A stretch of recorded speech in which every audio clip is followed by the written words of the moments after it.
अस्सलाम वालेकुम पाकिस्तान। मैं हूं जाबिर बेग और आप देख रहे हैं यूट्यूब चैनल बेग टीवी।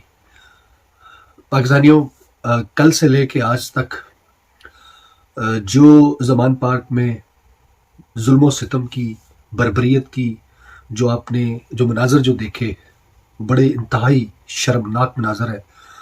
हम लोग यहाँ पे प्रदेश में बैठे हैं, हमें अभी तक रात के यहाँ पे भी तकरीबन 1 बजने को है और हम लोग अभी तक सोए नहीं।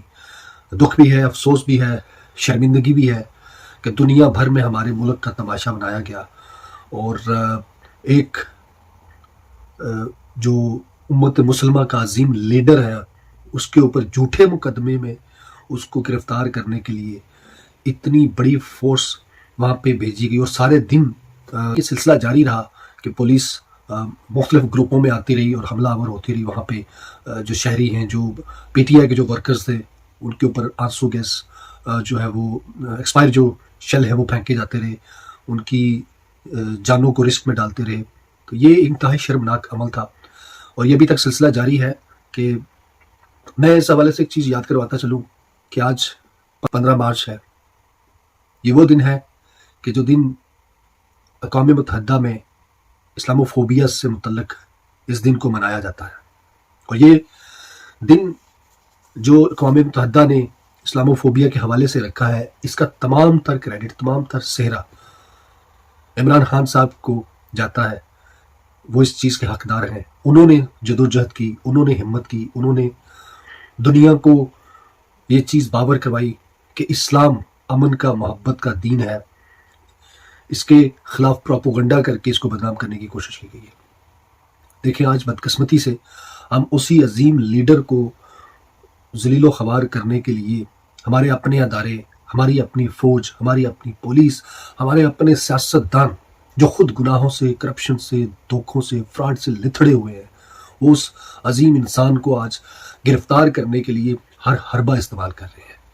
ये उनके लिए डूब के मर जाने का मकाम है और ख़ास तौर पे उन लोगों के लिए डूब के मरने का मकाम है कि जो अभी तक जाहलियत के अंधेरों में डूबे हुए हैं, अभी तक इन जालिमों को, इन यजीदी सोच वाले फाशिस्ट लोगों को, इन लुटेरों को, इन मक्कारों को, इन गद्दारों को जो कई सालों से इस मुल्क को और इस अवाम के खून को चूसते आ रहे हैं, वो उनके साथ आज भी खड़े हैं। वो आज भी उन्हीं का साथ दे रहे हैं।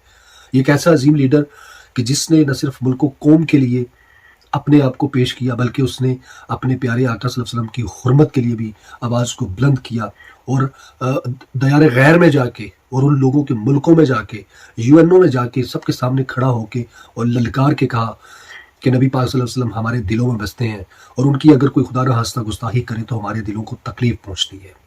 तो आप उस शख्स के ख़िलाफ़ कुफ्र के फतवे देते हैं, उसे चोर कहते हैं। आपकी जाहलियत पे लानती भेजी जा सकती है और दुआ की जा सकती है कि अल्लाह आपको अक्ल और शऊर से नवाजे ताकि आपको खरे और खोटे में पहचान समझ आ सके, आपको बुरे और अच्छे में फ़र्क पता चल सके। मेरी आप तमाम पाकिस्तानियों से दरख्वास्त है कि खुदा के लिए होश के नाहन लें।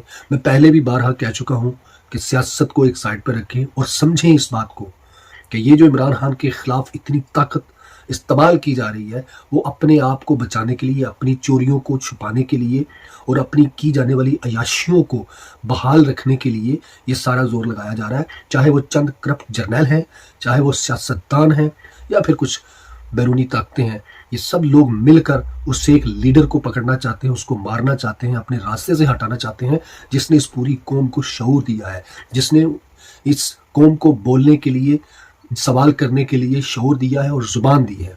तो इसलिए आप इस बात को सोचिए कि वो उलमा जो इस वक्त खामोशी जो है उसको खामोश होकर बैठे हैं, वो बड़े बड़े गद्दी नशीं जो खानकाहों की गद्दियों पे बैठे हैं और खामोश तमाशा देख रहे हैं, ये उनके लिए भी ये लम्हा फ़िक्रिया है कि हक़ और सच की आवाज़, उसके साथ अपनी आवाज़ मिलाएं, एक सच्चे ईमानदार लीडर के लिए बाहर निकले और इन अदारों को, इन अदारे के अंदर बैठी काली भेड़ों को ललकारें और उन्हें उनके गंदे और घिनौने अमल से रोकें।